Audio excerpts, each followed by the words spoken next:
there, guys. How's it going? Lisa here with Crockpot freezer meals and all the things freezer meals. Love freezer meals, right? How are you doing on your freezer meals? Are you eating them? Hey, I wanted to pop in on here really quick to discuss my opinion, just my opinion, and only my opinion on crockpots these days. I want to tell you that they're not all created equal, and they certainly are not what they used to be. So back in the day when our grandmothers had crockpots, boy, they were made of clay, ceramic, or stoneware. Not metal, never metal. Pressure cookers, yeah, they're made of metal. And there's a reason for that, right? And there's a reason that a crockpot is made from a different material. I find that it is best to cook slow and low in either clay or cast iron or ceramic.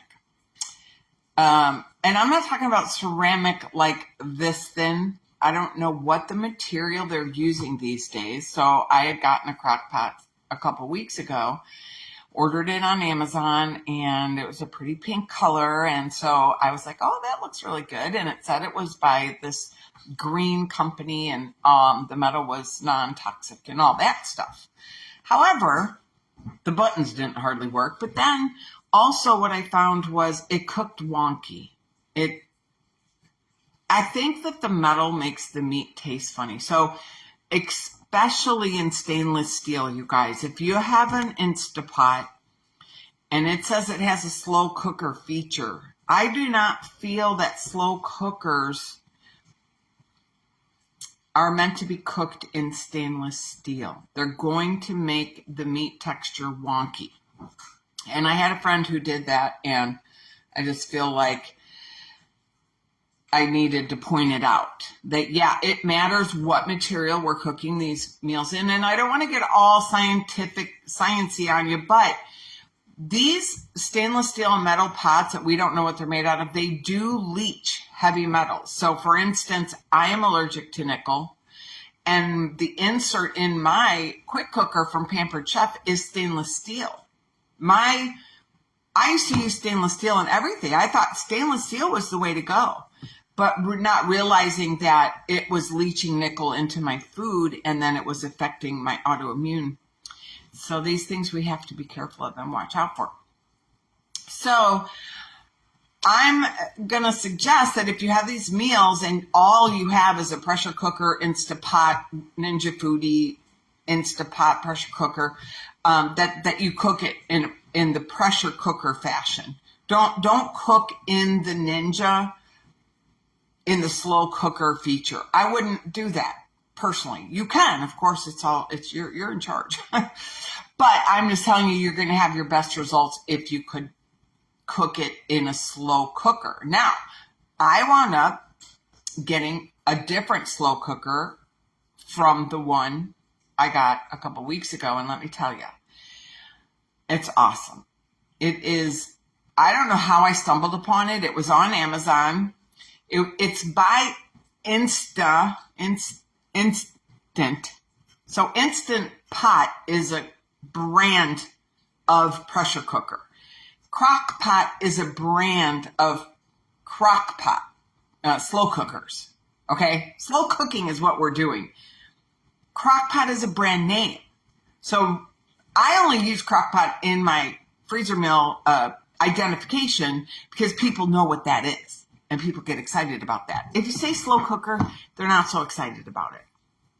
So I wound up ordering this one. The pot itself is cast iron coated in nonstick enamel. And it's all non-leaching, all that good stuff. So this is a heavy pot, my friends.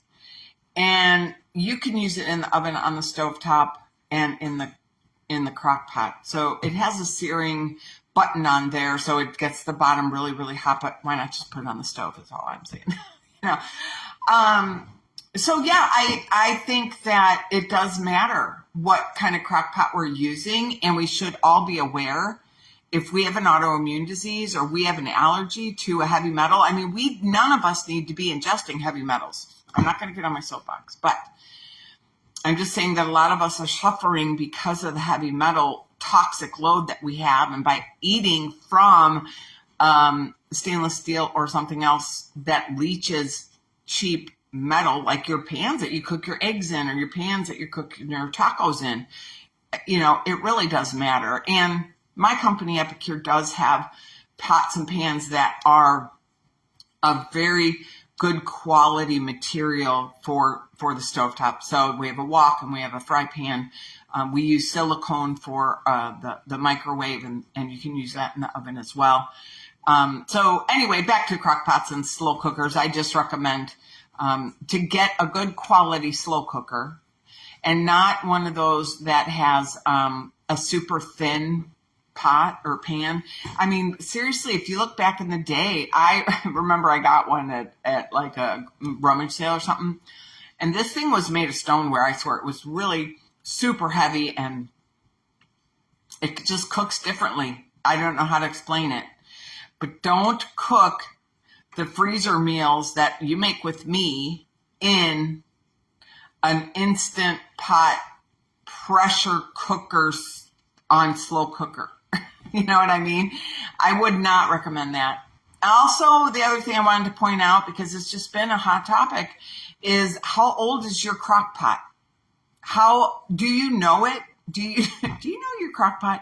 We really have to get to know our crock pot, because it's going to cook hotter or cooler than the recommended timing. It's the timing that I tell you to cook these recipes are an average. You're going to take a meal or two to figure out, how does this cook? Does it cook really kind of fast and hot, or does it cook, you know what I mean? So it really matters that you get to know your crock pot, because here's the thing. We've only been using our crock pot once or twice a year. Be honest, right? Like, how many times do you pull it out? You say you love crock pot cooking, but honestly, how often do you use the thing? And then when you start doing crock pot freezer meals, you're starting to pull it out 2-3 times a week, and all of a sudden you're getting to know your crock pot. So yeah. Also, if you want to use the Foodie or the Instapot or whatever pressure cooker on slow cook, then just really know to dial back the time. If I recommend 6 hours for chicken, definitely only cook it for 3 to 4 hours and check it. I would check it, because I don't know. I'm just guessing it's going to cook a lot faster. But it's still going to have that wonky texture in the meat. Now, I think the pressure cooker, when you're putting it on a pressure cook, it doesn't really have time to make the meat so wonky. It's not sitting in the metal for so long, because you're instant potting it. You're cooking it, pressure cooking it very quick and fast, and you're like, get it in, get it out kind of thing. But when you're slow cooking, it's kind of like slow cooking. So anyway, I hope this was helpful, and that you go out and buy yourself a new crock pot. I can show you the one that I got. Oops. As I drop the phone. I don't have the actual, there it is. She's cooking. She's got 2 more hours. I've got beef goulash in here.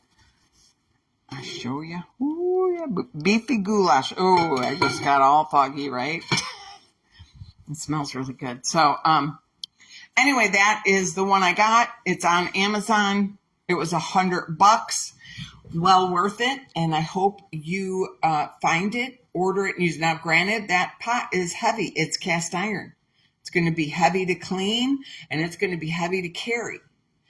But it has a payoff, and that is succulent, tender meat that doesn't taste wonky. Sometimes, though, I don't want to get on my soapbox here, but sometimes it's the quality of your meat. Where are you getting your meat from?